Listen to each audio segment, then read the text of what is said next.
लेकिन फैज भाई ने हाथ उठाया था। पहले फैज भाई आप बोल रहे, फिर सुधांशु जी आपके पास आते। बिस्मिल्लाहिर्रहमानिर्रहीम, रब्बिश रहली सदरी व यस्सिरली अमरी वहलुल उक़दतन मिन लिसानी यफ़क़हू क़ौली। भारत माता की जय।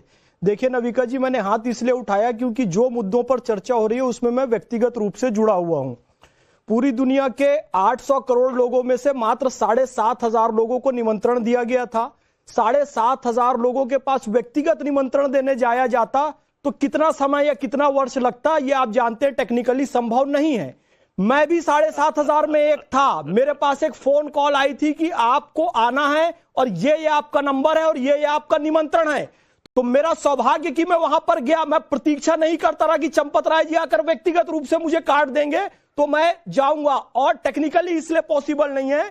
मेरे बाजू में बैठे हुए थे गौरांग वैष्णव जी, जो कि यूएसए से आए थे। अब चंपत राय जी यूएसए तो गए नहीं थे व्यक्तिगत रूप से उनको देने, तो यह बिल्कुल गलत बात है। और 7,500 लोगों को व्यक्तिगत निमंत्रण चंपत राय जी नहीं दे सकते। मैक्सिमम लोगों के पास फोन आया था और नंबर आया था और कार्ड आया था कि इस नंबर से आपको प्रवेश मिलेगा।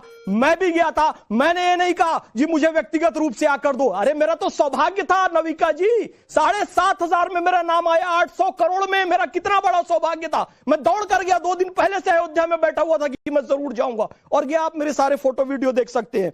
दूसरी बात मैं आपको बताऊंगा, मैं रोजे से था। आज टाइम्स नाउ के स्टूडियो में मैंने रोजा खोला। रोजेदारों को ये नहीं बुलाते हैं, हालांकि मुस्लिम लीग बुलाएगा तो हम जाएंगे भी नहीं, लेकिन ये किस तरह के लोग हैं आप समझिए। राहत इंदौरी ने इनके बारे में कहा कि सियासत में जरूरी है रवादारी, समझता है।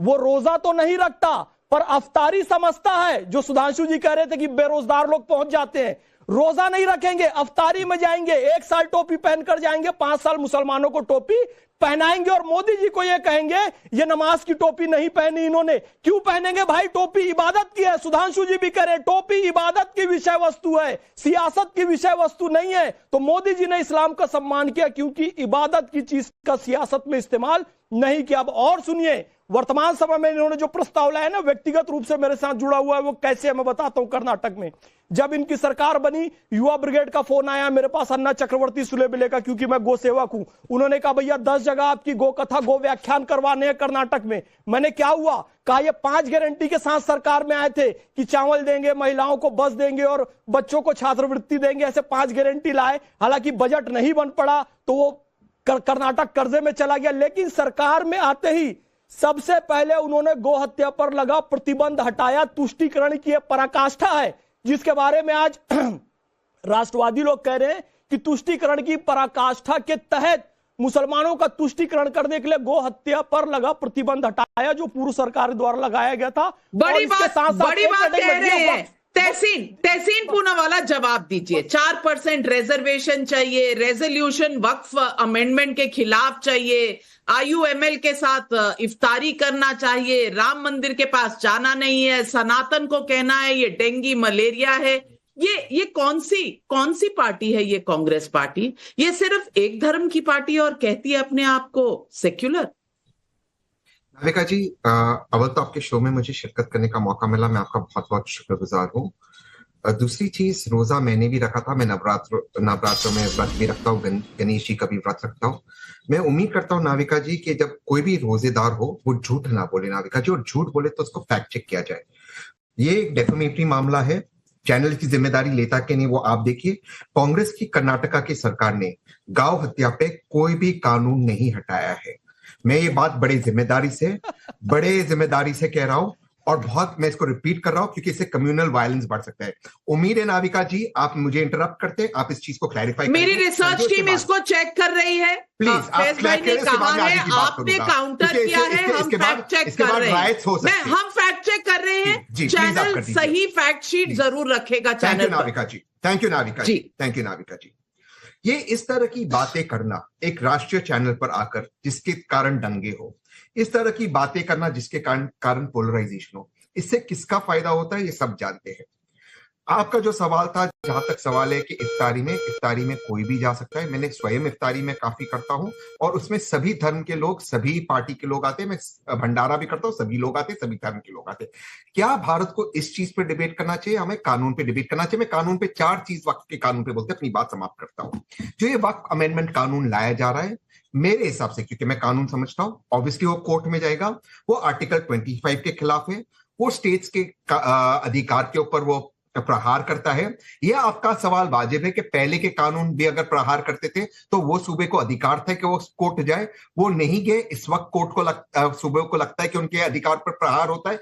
और तीसरी चीज, मुझे नहीं लगता ये कानून इतने आसानी से पास होगा, क्योंकि नीतीश जी की सरकार और चंद्रबाबू नायडू जी की सरकार इसको समर्थन कर रही है या नहीं, चिराग पासवान जी कर रहे हैं या नहीं, और आरजेडी से कर रही है या नहीं। तो फिर आपने रेजोल्यूशन क्यों पास किया कर्नाटक में?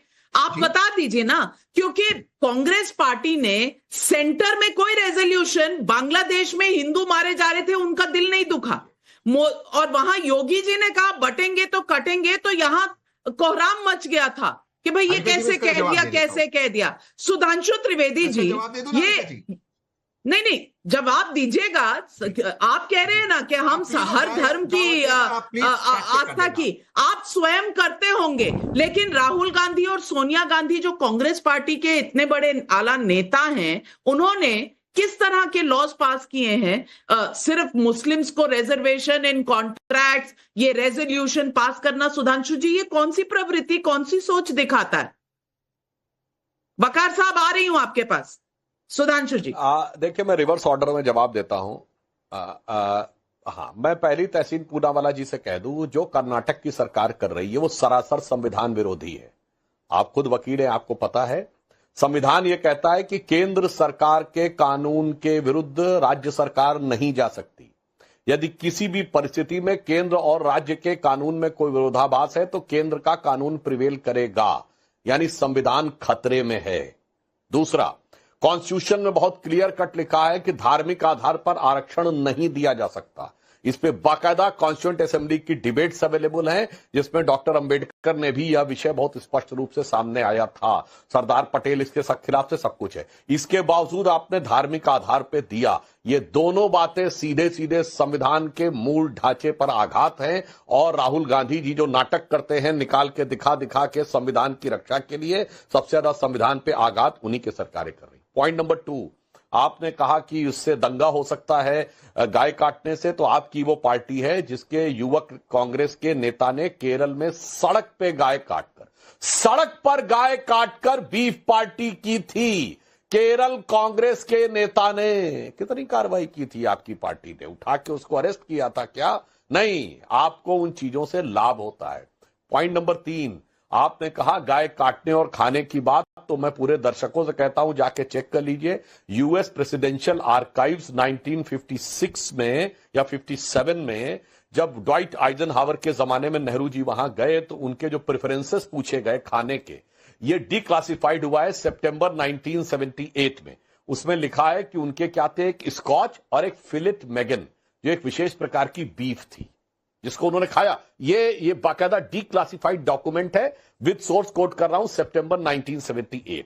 इसलिए ये वाली बात कह के इतना वो नहीं होना चाहिए। अब मैं आगे की बात पे आता हूं, जो भाटी जी ने बोली, क्या गजब का अहंकार है कि श्री राम लला विराजमान में तो तब जाएंगे जब व्यक्तिगत रूप से बुलाया जाएगा। अरे आपने गोलियां चलवाई थी, एलानिया कहा, उसके बाद बुलाया गया, और उसके बाद आपको लग रहा है। मैं कहना चाहता हूं इकबाल अंसारी चले गए जो मुख्य पैरोकार थे, आप नहीं गए, छोड़िए। मैं पूछना चाहता हूं क्या अखिलेश यादव जी को व्यक्तिगत रूप से बुलाने मुस्लिम लीग के अध्यक्ष आए थे? वो फोटो क्यों नहीं ट्वीट की? क्या व्यक्तिगत रूप से गए थे कार्ड देने के लिए? बताइए, गजब है साहब। मुस्लिम लीग तो ना आए तो चलेगा, पर रामलला में जब तक बुलाया नहीं जाएगा नहीं चलेगा। दूसरा